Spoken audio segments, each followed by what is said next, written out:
right, to get started, we're going to check out what programs are starting up with your computer when you turn it on. What you're going to want to do is go down to the search box and type in System and select System Configuration.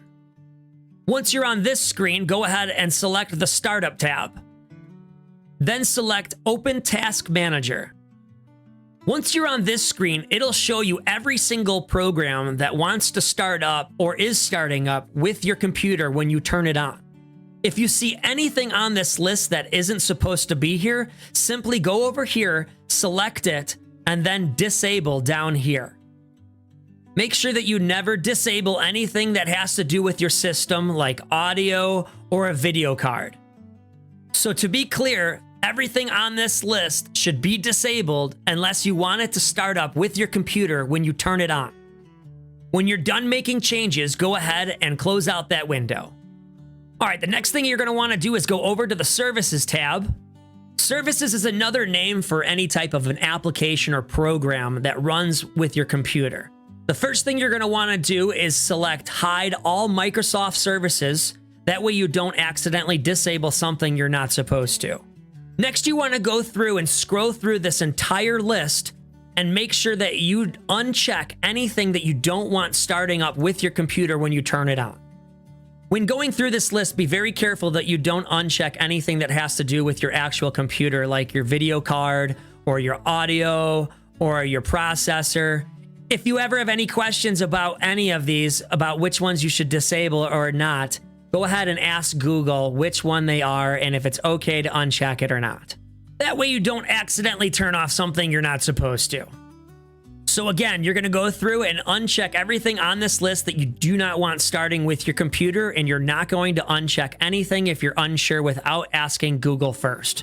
When you're done making the changes, click Apply, click OK, and then if you're prompted to restart, don't restart, select Exit without restart. We got more work to do. Next, you're going to go down into the search and type in Update, and then select Check for Updates. Once you're on this screen, you're going to want to select Check for Updates and let your computer run any of the updates that are ready to go. Depending on how slow your computer is, this might take a few minutes. Your installs might stall out for a while. Don't worry about it. Just be patient with your computer in this process. Once it's done updating, you might be prompted to restart your computer. Do not restart now. We are not finished. Go ahead and select Advanced Options. Here on the Advanced Options page, you want to select a date that you want your computer to check for updates. Otherwise, your computer will check for updates every 2 hours while your computer is on. That's half the reason why your computer is running as slow as it is because it's checking for updates nonstop.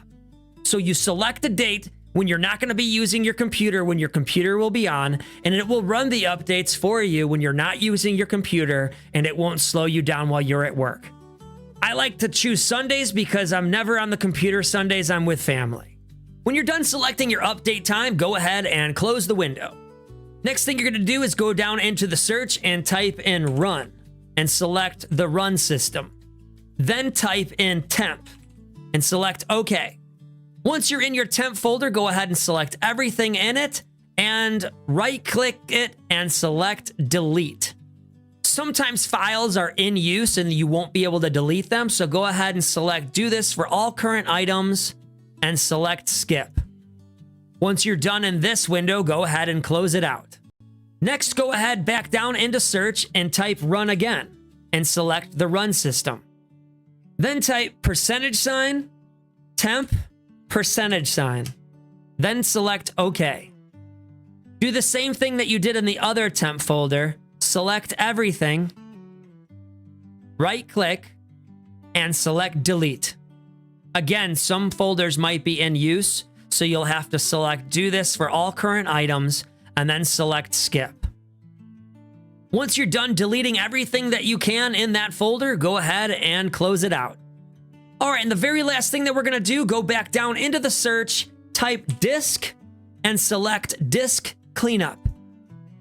By default, it should be set on your Windows drive, so just select OK. Once you're on your disk cleanup, go ahead and select Clean Up System Files, Again, select OK on the drive. Once your disk cleanup opens back up, make sure that all of these boxes on the left are checked and select OK. Then select Delete Files. Depending on how slow your computer is or how many backed up files you're deleting, this might take a few minutes. When that is done, to finish off the process, go ahead down to your Start menu, select your power option, and then select Restart Computer. Well, that's it, everybody. It's as easy as that to get your computer set up and running quick again. If you have any questions, just light up that comment section below. And if the video helped you out, don't forget to smash that like button and subscribe to the channel. I appreciate every single one of you. Thanks for watching the video. We'll see you next time. And remember, don't be toxic. Spread positivity.